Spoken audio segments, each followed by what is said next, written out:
I think the biggest challenge, well, it depends entirely on what your profile as an investor is. I think if you are an endowment or you are a mutual fund, it's trying to find or trying to work out whether by diversifying geographically, by diversifying away from uber mega cap, everyone talks about the big seven, but globally it's 20 to 30 stocks that really matter in the entire equity universe. You're listening to Kerry Lutz's Financial Survival Network, where you get valuable information you just can't find anywhere else. To thrive in today's trying times, you need the Financial Survival Network, now more than ever. Go to financialsurvivalnetwork.com and get your free newsletter and gift. Financial Survival Network, now more than ever.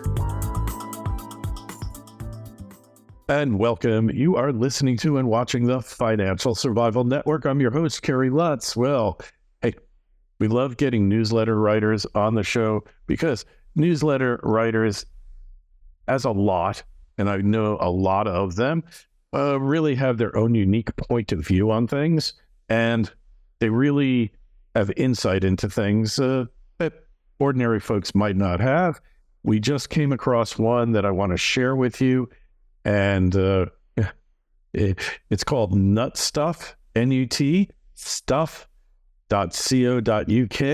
William Nutting, you are the proprietor of the site out of the UK, and you have a rich history in the financial sector, and then you decided to write about it, and here we are. So thank you for coming on. Appreciate it. If anybody has a question for William or myself, shoot me an email, kl@kerrylutz.com. So, well, you kind of backed your way into the newsletter writing thing. I think a lot of people start out in the financial sector and wind up writing newsletters. How did you wind up doing this? So, Kerry, hi. Great to be on the call. I was a weirdo. I never went to university. I went to boarding school from the age of 7. I think my parents loved me, but I went to boarding school from the age of 7. And I ended up I kind of fell into the financial services industry after leaving the military. And I was naturally, I think I gravitated towards equities because it was stories and it sort of reflected real life. And so, I developed a way of understanding how an equity portfolio should somewhat reflect your interests and the things that you think are relevant and interesting in life. And then 25 years later, I'd sold institutional equity research, which was increasingly, I think, becoming unintelligible, conclusionless, perfectly hedged, politically correct. And to be honest, most of it was utterly useless. If it was the restaurant industry, 90% of it gets thrown away uneaten. If it was the food in the restaurant industry. So I kind of basically started writing my own, and with the backing of some incredibly loyal institutional clients and some well-known people in London who managed money very effectively for many years. I launched NutStuff, and the whole idea was to really write something, not once a week or once a month, but much more than that, like 2 to 3 times a week, that connected the real world and the financial world. And it was designed not to have everyone agree with me. It wasn't designed to be consensual. It's designed to make you question, make you think, make you laugh, and make you money or save you money. And when I say save you money, if you're sitting with someone who manages your money, it gives you a bunch of tools to say to them, have you thought about this? Why are you positioned there? Why are you sitting in the cave that everyone else is sitting in? Why are you not thinking about X, Y, Z? And so I try not to offend, but I try to provoke. And I think to provoke intellectual thought, to ask questions, what if, is just an incredibly useful thing to do. And I think it was Nikolai Tangen, who runs the Norwegian sovereign wealth fund, who said, 90% of the alpha in his experience came from being contrarian. Well, I'm by nature a contrarian. But I hope I write in kind of with reasonable English comprehension. And I write in an understandable and logical way. I tend to avoid financial babble speak. Okay, I'll buy that. And we kind of came about it from different sides. I was a lawyer. I like to say I'm America's top recovering attorney. And, I kind of got into this financial thing because I just saw like a lot of garbage out there. So in your opinion, what is the number one challenge facing investors worldwide in seeking out good returns and hopefully providing for your retirement or for your future? What do you think the biggest challenge is there? I think the biggest challenge, well, it depends entirely on what your profile as an investor is. I think if you are an endowment or you are a mutual fund, it's trying to find or trying to work out whether by diversifying geographically, by diversifying away from uber mega cap, everyone talks about the big seven, but globally it's 20 to 30 stocks that really matter in the entire equity universe. Very true. Can you diversify away from those stocks? If you can, then I think there's a tremendous opportunity in special situations, small cap. There's an opportunity in crypto and gold. There's opportunities in uranium and commodities. There's huge opportunities in emerging markets, ex-China. So I think those are the challenges. The challenges are, but unfortunately, a lot of the places that are most exciting and most interesting, I describe as they're the shot glasses. And the problem is the money management industry, because it costs as much to manage 500 million as it does to manage 5 billion, you end up in a situation whereby everyone really wants to invest in the same buckets. And actually, I think the most exciting area of the market tends to be the shot glasses of market capitalization. And so I think the conundrum is being able to have a mandate to diversify into kind of more what I describe as more interesting places in the market. And maybe there are others out there who are much smarter than me who can ascertain a value add on Metaverse or a value add on Google or a value add on Amazon. I can try and do that, but I think my time is best served maybe focusing in other places. Okay. So what area of the investment landscape most excites you at this particular moment in time? Well, I think it's the what ifs on geopolitics, actually. I think it's, I sort of stand back and answer that question by saying that as we've gone from an era of free money, and in an era of free money, take free money economically as negative real rates. That's an environment where you buy lottery tickets. That was Cathie Wood at ARC's dream environment. That was technology companies, dog walking apps. That's, all the companies we've talked about, that were growing like a weed. It was eyeballs in the 2000s. Today it was, meteoric sales growth. But in reality, it was from Amazon downwards, companies that created great products, that had huge growth, but were ultimately probably never going to make any money. And so it was great when money was free because they had access to capital. Right. But now that money's no longer free, I think we've gone to a world. If you look at kind of Maslow's pyramid of needs, all that market capitalization was sitting at the top of the pyramid. It was aspirations and feelings and emotions and such. And I think we forgot about the needs. We forgot about the really basic needs. Ig and Og living in a cave, what did they really need? They needed heat, water, light, food. Well, maybe not power, but the equivalent of power. And so I describe it as the market would reward a data center company and give it a multiple of 20 or 25 times sales because it was growing super fast with great customers. And yet they forgot that the data center company was actually plugged into a coal-fired power station, or a gas-fired power station.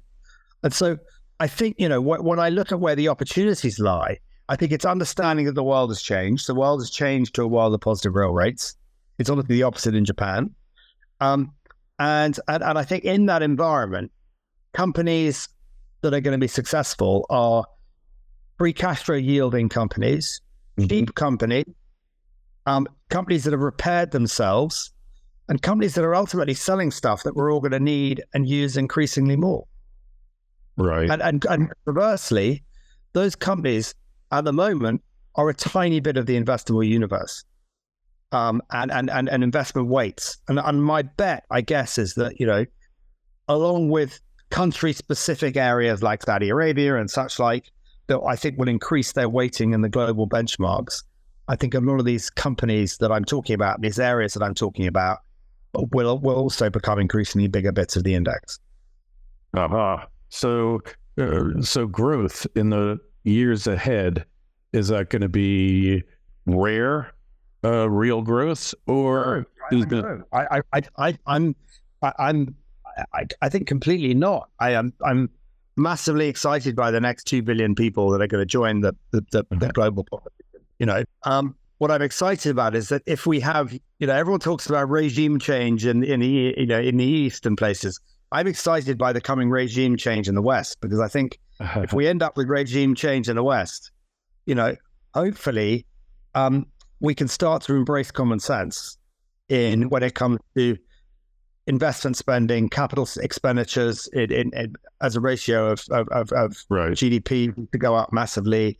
And so I think the next 10 years global GDP will go from 105, 110 trillion to 180 trillion. And I think there will be a trifecta of contribution to that. I think it will be, it will be the US, it will be, the rest of the world, and it will be, China and Japan. And I think those growth drivers are going to be huge and hugely exciting for those that are willing to look and invest where the growth is coming from. And I always say to people that, what's exciting for investment and the areas that are exciting for investment are perversely the same sort of places that you would want to send your godson or your goddaughter if they asked you about where to go on their year off, between school and university. Not that you really do that in the US, but over here we have the concept of a gap here. And, I'd be going to some of the more exciting parts of the world. Yeah, we do that too sometimes. So you think, so regime change in the West, what does that mean? We become more capitalistic and less, everything's reliant upon government. Is that what that is? Well, I think if you look at where we come from and where we've got to today with this era of free money, we never really fixed up the house where money was free. And so we found ourselves in a situation with, all the entitlement, all the debt, declining growth, and some fairly dubious forays into trying to wage wars in foreign places that are finally being seen for what they were. And I think the combination of all those things is causing a longer term weakening of our position in the eyes of the part of the world whose eyes are being opened by the fact that they now all have technology and they all have telephones. And so I think I guess the takeaway point is to be really excited and to be really positive. You almost need to take yourself out of the West and go and put yourself into the Stans, for example, or certain countries in Africa like Namibia. And I think if you go to some of these dynamic places that have no old people, they have incredible demographics, they have no debt, they have no entitlement, and they're embracing capitalism. I think that's what I think is really exciting right now. So you think the West has had its run, and now it's the rest of the world? Well, I mean, I think, I'm never going to write. I'm not going to write off the United States, and I think that if you put a gun to my head and ask me about what's happening in the States, I'd say I think little to no, maybe shallow recession and unwinding excesses that you see and feel in Miami or New York or what have you. But I think core America has had, huge wage growth. And core America is, I think is on fire and will have huge dynamic growth in the next 5 to 10 years. So no, I don't think all, but if you think about things politically and at the margins in Washington, New York, in London, in Berlin, in Paris, in Madrid, especially, I would say to you, yes, I think what's happened, what's happened in the last 10 to 20 years, we are now seeing a very big reversal. And you think that's a good thing, huh? Well, I think it's a wake-up call. I don't think it's a good thing, but I also don't think that it's a good thing to wish for a decimated Russia. Yeah. I don't think it's a good thing to think of a competitive China invading Taiwan, which I just don't buy. I think everyone needs to get on and do business together, and I think hopefully the lessons are progressively being learned. That military invasions, don't achieve anything positive. All they do is end up with an unacceptable level of death, which is something we should all want to avoid. Yeah, they never go exactly the way you think they're going to go, do they? No. There's always a little surprise, like being welcomed as liberators, right? Didn't quite work out that way. So it doesn't always quite that way. But when you look at China, okay, so I think in the UK you have a better understanding and a better perception of what's going on there. But basically, from what I view on my sources, is that they're having an economic collapse, but more importantly than that, they're having an infrastructure collapse. I'm sure you're well familiar with tofu dreg projects, and they call them rotten tail projects. It looks like basically 80% of what they built in the past 20, 30 years is pretty much collapsing. Do I have that right? Listen, I think we're all hearing that. I mean, I don't sure I have a view on the tofu stuff specifically, but China is still a command economy. Mm-hmm. The biggest issue I think with China is youth unemployment, mm-hmm. and I think it's remarkable that whether the population is what they say, whether it's 1.4 billion or 1.2 billion. I think President Xi wakes up every day, and he's got many more things to worry about, as I say, than invading Taiwan. So China is going through a much slower growth trajectory, as you would expect. The tree doesn't grow to the sky, right? The tree doesn't grow to the sky, and I don't know that it needs to. I think the demographics are the demographics. I think the growth is the growth. I'm going to leave it to people who spend much more time there than I do to have a view on whether Chinese property is about to take another leg down. The people I talk to, say that it's manageable. And I guess it's like everything. You look at the fundamentals of how bad things are, and then you say to yourself, what's the market pricing? And what I try to do is I try to look at the places that are priced for perfection and the places that are priced to shit. So this is on the one hand, this is artificial intelligence versus marijuana and coal. Okay, right? If you looked at the valuation of coal stocks 3 years ago, or you looked at the valuation of marijuana 3 months ago, you'd never assume that anyone was ever going to consume marijuana again. And 3 years ago, you'd never have assumed that we were ever going to consume coal again. Well, the point is, we know in both cases that's not the case. You walk around any Western city, I'm just extraordinary how often I smell marijuana in London. Oh my God! And it's New York, it's around marijuana. So there's no market capitalization. But so when I look at these interesting areas, and I guess it feeds into China and China's coal consumption, and it feeds into the lunacy of ESG, some aspects of ESG and climate control, and attempt to make sense of the climate. I guess I look at it once again and I say, what's priced for what? And I think that's the as investors, that's what really matters. I'm not taking moral I don't need to take a moral stance on things. I purely look at how the real world meets the financial world, and I'm looking for the opportunities. Yeah. So marijuana consumption continues to increase. Not necessarily a good thing. Certainly, public intoxication has always been, looked down upon and discouraged until recent times. Now it's okay, right? Now it's okay to be intoxicated in public, and nothing to see here, move along, right? I think that's right, and I guess it's a part of a case of the policy towards enforcing the law, and probably governments have talked to law enforcement and said, what is it that how do we want to spend our limited resources? And it's probably not scraping junks out of gutters and worrying about marijuana for personal consumption. Mm-hmm. Yeah, I couldn't agree with you more. But that doesn't, but moral issues aside, it's probably a growth business. Well, I think we've gotten a really good insight, William, into who you are and your philosophy towards things. And hey, guys should check it out. Just tell us where we find you, how we subscribe to your newsletter. So you find me at www.nutstuff.co.uk. I'm at NutStuff Alpha on Twitter. I write a weekend piece on a Monday, and I publish my equity portfolio on a Monday, which is just purely designed to show you that, if it goes down, I feel the pain, and if it goes up, I feel the joy. But it proves I eat my own cooking. We're a subscription business. I charge £1,000 a year, which is £85 a month.